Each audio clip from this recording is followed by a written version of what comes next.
Good morning. It's February 18th. It's Friday, and this is the final podcast of the week. This is To My Liberal Friends, and I'm John Haddo. As we talked about yesterday, Democrats are finding the polling numbers are moving against them, and people are getting a little tired of some of the progressive woke policies. And in some internal polling for the Democrats, they find themselves in trouble with two of their major key voting blocs. Hispanics right now make up about 12% of eligible voters in this country. And in 2020, Biden won 63% of that vote. But in polling today within Democratic circles, it shows that support has dropped to 44%. Glenn Youngkin, in his recent win in Virginia, won the Hispanic vote.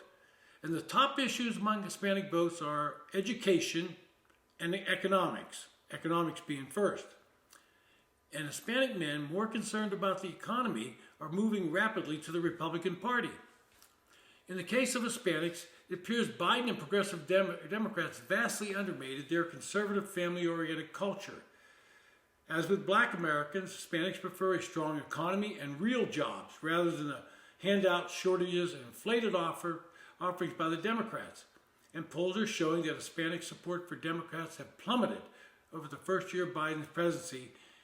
And right now, it's below 50% for Democrats, are trending that way. And that's not good news for them. The second key voting bloc for them are black voters. And Democrats have for years just assumed the black vote was theirs in their pocket, and so they didn't do anything to really compete for it. As a result, Republicans weren't really competing for it either. They assumed that they were blocked off for Democrats. And black votes make up, again, about 12% of eligible voters. And in 2020, they went 92% for Biden. But recent polling shows that black men particularly, and black women, but not to the same degree, are moving away from Biden and now considering whether Democrats should have their support. The polling the Democrats are seeing shows that their support among black men is down around 57%, and with black women it's 65%. Now, one of the key issues Democrats have tried to run up to stabilize the black vote is voting rights bill. And they focus on voter ID laws, saying that they're discriminatory, and yet polls within the Democratic Party show that 92% of black voters have the appropriate ID, as compared to 95% of white voters having that ID. So it's negligible. A major issue to black voters right now, more and more, is becoming immigration, and particularly for black men, because undocumented workers compete for jobs that many young black men are trying to get as well. New York wants to allow 800,000 undocumented people to vote in their local municipal elections, which dilutes significantly the voting power of a large black community in the city. Democrats have taken this black vote for granted, but they can't do it forever.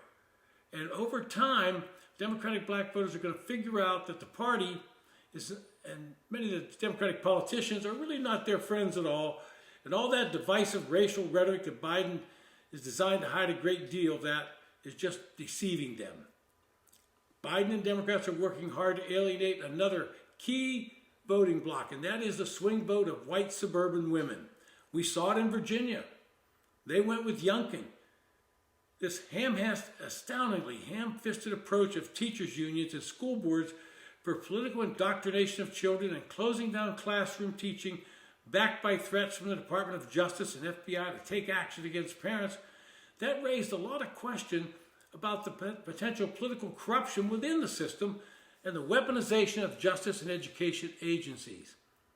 Progressives lecturing parents on the prominent role of the state in child rearing did not end well in Virginia, and it's not ending well in San Francisco, and probably will be seen again at the voting box in November.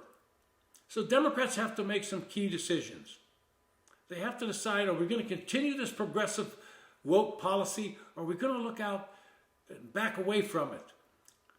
There are many more moderates in the Democratic Party than the progressive think.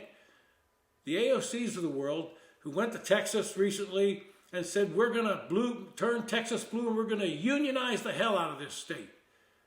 Well, she must think she's back in Brooklyn, because that's not going to play well in Texas. It's not going to play well in a lot of suburban and rural areas.